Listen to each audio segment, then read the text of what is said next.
보건실 문을 열면 시작되는 모서리가 둥근 반창고 같은 이야기. 보건실은 아이들의 눈물이 흘러드는 작은 방입니다. 가정이나 교실에서 제 아픔을 들어주는 어른이 없을 때 아이들은 제 비빌 언덕을 본능처럼 찾아냅니다. 이 아프고 기특한 아이들의 목소리를 20년차 보건교사가 모아두었습니다. 아프다는 말은 살겠다는 말이라서 장하고 귀합니다. 상처와 회복의 동화이자 교육 현장 르포로도 익히는 이 책을 더 많은 어른들이 읽기를 바랍니다. 울음이 그치고 상처가 아무는 곳, 보건실 이야기. 여기서 마음껏 아프다가. 김하준 지음, 수호 서재. 작가 김하준님은 대학병원에서 3년간 간호사로 근무했으며 이후 20년간 보건교사로 일하고 있습니다. 하루 평균 50명의 아이들이 드나드는 보건실에서 지치지 않기 위해서 아이들을 좀 더 사랑하는 법을 스스로 배워야 했습니다. 그 방법으로 업무적인 보건일지가 아닌 아이들의 웃음과 눈물까지 기록하는 특별한 보건일지를 쓰게 되었습니다. 배가 아픈 아이, 당뇨가 있는 아이, 꾀병을 부리는 아이. 오늘도 저마다의 이유로 보건실을 찾아오는 아이들 한 명 한 명에게 눈 맞춰주기 위해 노력합니다. 안녕하세요. 독서 3도 꾸야입니다. 따뜻한 보건실 이야기 전해드리겠습니다. 반창고나 붙여주는 보건교사. 나는 일회용 밴드 까는 단순한 일을 은근히 즐긴다. 많은 아이들을 단시간 내에 치료에 보내야 하는 쉬는 시간을 위해 언젠가부터 밴드 까는 일을 루틴 속에 집어넣자 동시에 많은 상처를 빠르게 치료할 수 있다는 걸 알게 됐다. 무엇보다 업무 시작 전 단순한 일을 반복하는 것은 겨울철 자동차 시동을 출발 몇 분 전에 미리 거는 것과 비슷하다. 보건교사로 산다는 것은 반창고에 익숙해지는 일. 무심히 반창고 껍질을 벗기며 하루를 시작하는 일. 어떤 아이가 상처가 다 나을 때까지 찾아올 것인지 알게 되는 일. 여분의 반창고를 주머니에 넣어줘야 할 아이를 아는 일. 마음의 반창고가 필요한데 몸에 반창고를 붙여달라고 오는 아이를 알아보는 일. 보건교사 일 중에서 가장 쉬운 일은 역시 밴드를 붙이는 일이라는 걸 알게 되는 일.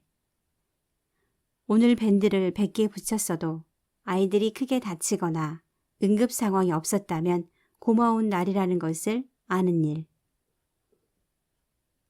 보건교사 일 중 밴드를 붙이는 행위는 아이들을 보는 시간이 하루 6시간이라면 그중 30분도 채 되지 않을 것이다. 그렇다고 밴드를 붙이는 동작의 반복, 그것이 갖는 의미가 없는 것은 아니다. 무엇이든 작고 사소한 것도 오래 쌓이면 큰 덩어리 하나와 맞먹는 힘이 있다. 보건교사가 겪는 외상 후 스트레스. 규모가 큰 학교에서 일할 때다. 새파란 하늘과 따사로운 가을 햇살이 운동회를 하기에 더없이 좋은 날이었다. 그날 학부모 천군백군 줄다리기 종목에서 사고가 발생했다. 운동회에서 학생 경기의 꽃이 계주라면 학부모 경기의 꽃은 줄다리기다. 여느 때처럼 그날도 줄다리기 경기가 있었다. 1대1, 천군백군 한 번씩 이겨 동점이 되었고 일은 결승 줄다리기에서 터졌다. 나는 그 시간 어지럽다고 한 아이와 보호자 한 명을 보건실에 쉬도록 했기에 상태를 보러 잠시 보건실에 들어간 상황이었다. 보건실에 온 지 1분도 채 안 돼 선생님 한 분이 출입문을 벌컥 열어젖히며 말했다. 선생님, 큰일 났어요. 빨리 나와보세요. 학부모가 정신을 잃었어요. 나는 깜짝 놀라 구급 가방을 들고 전력으로 뛰었다. 운동장 한가운데 사람들이 빽빽하게 원형으로 서 있었다. 그 틈을 비집고 들어가자 건장한 체구의 남자가 하늘을 향한 자세로 눈을 감고 누워 있었다. 한 여자가 옆에서 정신을 차리라며 소리를 지르고 있었고 몇몇은 팔다리를 주무른다. 누군가 핸드폰으로 119에 전화하는 소리도 들린다. 그 짧은 순간 수많은 사람이 옆에 있었지만 내 눈에 보이는 사람은 몇몇 뿐이었다. 쓰러진 사람의 가슴이 오르락 내리락 했다. 호흡은 있지만 불안정해 보였다. 손목을 잡으니 맥박도 있다. 혈압을 측정했다. 119에 신고했으니 곧 구급차가 올 거라고 누군가 말하는 소리가 뒤통수에서 들렸다. 산소캔 마스크를 분리해 쓰러진 학부모 입에 가까이 대는데 가슴이 쿵쾅거리고 손은 부들부들 떨렸다. 산소캔과 마스크 접합 부위가 분리되지 않도록 두 손으로 잡고 반복해 주입구를 누르며 맥박과 혈압을 재측정했다. 15분 정도 지나 아이들과 학부모로 꽉 찬 운동장을 뚫고 구급차가 들어왔다. 그제야 요동치던 내 심장도 서서히 느려졌다. 숨이 멈추지 않고 심장이 뛰는 상태에서 구급차가 도착한 것에 감사했다. 나는 그날 학교에 보건교사가 한 명만이라도 더 있었으면 얼마나 좋았을까 라는 생각과 보건교사는 아이들의 응급처치만이 아닌 교직원과 그 외 학교 방문자 모두의 응급 상황과 맞닥뜨리는 첫 번째 의료인이라는 무거운 중책을 가졌다는 것을 새삼스레 느끼게 되었다. 몇 날 동안 가슴이 취한 것처럼 답답하고 우울했다. 이듬해 나는 학교를 옮기자마자 휴직을 했다. 꼭 그 사건이 아니더라도 몇 년 동안 에너지를 가불해서 더 이상 일을 할 수 없을 만큼 지쳐 있었기 때문이다.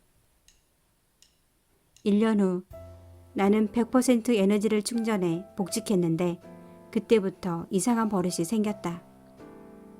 아이들이 다칠 만한 곳, 위험한 곳을 자꾸 찾아내 행정실장을 귀찮게 했다. 건물에 금이 갔는데 전보다 더 넓어진 것 같다. 놀이터 벤치못이 드러나 있다. 운동장 가에 펜스가 구부러졌다. 아이들이 그 틈새로 다닌다. 하수구 덮개가 들썩들썩 움직인다. 뭐 이런 것들. 보건교사라는 직업은 그다지 전문적이지 않은 최소한의 의료기구로 혼자 응급처치를 해야 하는 막연한 불안과 긴장을 늘 안고 있다. 보건교사니까 어쩔 수 없는 직업적 숙명이라 하기엔 큰 학교에서는 그 놀람의 건수가 적지 않아 심적 부담이 만만치 않다. 세월호 사고 이후 교직원 응급처치 의무교육과 안전교육 강화는 학교 안전사고 발생과 예방에 커다란 변화를 가져왔다.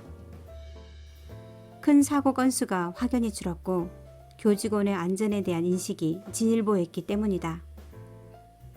보건실에서 아이들을 만나고 선생님들의 대처 능력을 보면 자연스레 체감하게 된다. 무엇과도 비교할 수 없는 희생을 통해 얻은 것이 있다면 안전교육이다.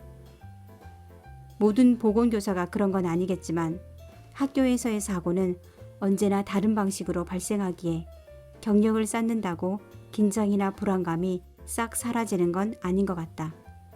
다만 좀 더 유연하고 담대하게 맞닥뜨리는 힘은 는다고 믿는다. 다양한 사고를 목격한 경험이라는 수치가 있기 때문이다. 나는 요즘 자연의 소리를 배경음으로 일을 하곤 한다. 가끔은 출입문을 열어두기도 한다.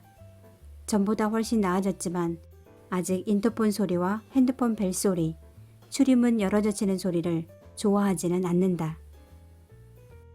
끝까지 들어주신 여러분께 감사드립니다.